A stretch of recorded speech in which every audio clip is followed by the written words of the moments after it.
Iran में हमारा mission अभी पूरा नहीं, मोसाद चीफ ने कहा।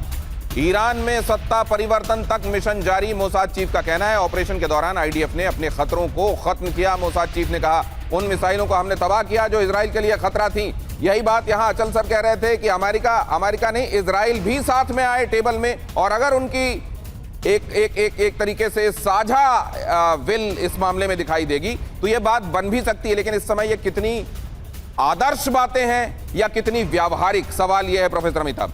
देखिए, आदर्श तो हमेशा किसी भी पीस डील को करना हो तो वो रहेगा, लेकिन अगर ये सत्ता परिवर्तन इनका इंटेंशन है तो वो भूल जाएं, फिलहाल तो भूल जाएं, क्योंकि इस तरह सत्ता परिवर्तन होता नहीं। और बीच में जब आप सैनिक नहीं भेजेंगे फील्ड में तो आप कैसे सत्ता परिवर्तन करेंगे? और सत्ता परिवर्तन के बाद संभालेगा कौन? क्या सीरिया लीबिया बनने देना चाहते हैं इतने बड़े देश को आप?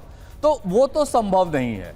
लेकिन हमेशा मैं कहूं, इजराइल पिन प्रिक करता रहेगा अमेरिका को कि आप यहां कुछ कीजिए या मैं कुछ करता हूं, और ये चलेगा काफी दिनों तक। लेबनान और हमास की तरह तो ये नहीं कर पाएंगे, लेकिन बीच बीच में जहां खबर लगे कि यहां न्यूक्लियर, मतलब आप ये कह रहे हैं सर, इस पूरे मामले में असल में रिमोट जिसके हाथ में है वो इजराइल है। देखिए, इजराइल और फिलिस्तीन की समस्या जो बॉटम ऑफ द प्रॉब्लम है उसमें कोई जा ही नहीं रहा है। ये फिलिस्तीन का समस्या जब तक नहीं सुलझाएंगे ये बीट अराउंड द बुश करते रहेंगे, घूमते रहेंगे गोल गोल पेड़ के किनारे कि आप कहां हैं। तो ये प्रोफेसर अमिताभ कह रहे हैं घाव छोड़कर बाकी जगहों पर जब तक पट्टी लगती रहेगी तब तक वो घाव ठीक नहीं होगा। और देखिए, होर्मुज की नाकेबंदी पर सऊदी अरब की अमेरिका से अपील। नाकेबंदी से पीछे हट जाएं, सऊदी अरब ने कहा। ईरान तेल सप्लाई का एकमात्र रास्ता भी बंद कर देगा। शांति वार्ता फिर से शुरू करें ईरान और अमेरिका। वॉल स्ट्रीट जर्नल के हवाले से ये बड़ी खबर है। ईरान बाब अल मंदेब को भी बंद कर देगा, ये डर भी लगा हुआ है सऊदी को। अब देखिए यहां क्या कहा जा रहा है कि ये इतनी सारी विकट परिस्थितियों को जन्म दे देगा, उससे बढ़िया है बातचीत की टेबल पर जाओ और कोई रास्ता निकाल लो। ये दुनिया भर में कहा तो जा रहा है, लेकिन क्या ये होगा? होर्मुज पर अमेरिकी पहरा, तो क्या मिडिल ईस्ट में डर फैला हुआ है? इसी डर को सऊदी इस समय आवाज दे रहा है क्या? यहां पर देखिए, बहुत महत्वपूर्ण बात है। होर्मुज पर अमेरिकी पहरा, मिडिल ईस्ट में डर।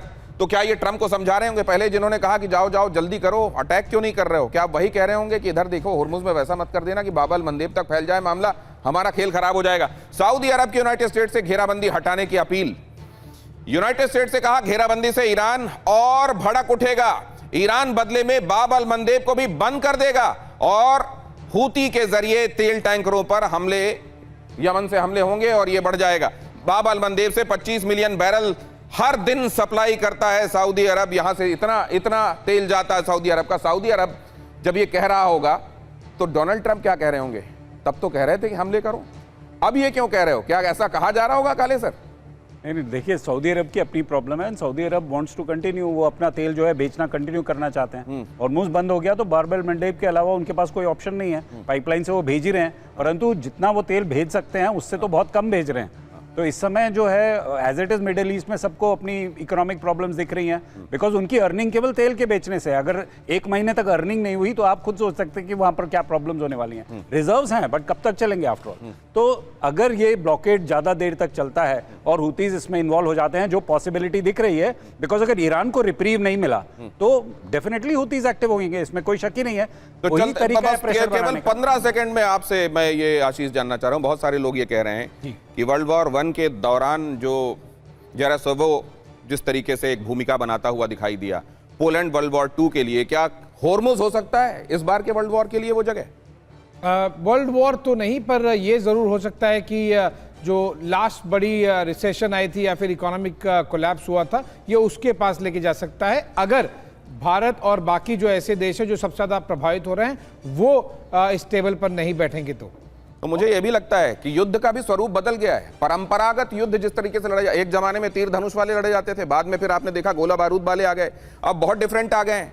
अब साइबर वाले भी हैं, इकोनॉमी वाले भी हैं। तो आप ये समझ लीजिए कि एक तरीके से विश्व युद्ध चल रहा है, इसका दूसरा स्वरूप केवल सामने आना बाकी है। बहुत धन्यवाद करता हूं आप सभी का मेरे साथ आज की शाम इस चर्चा में जुड़ने के लिए।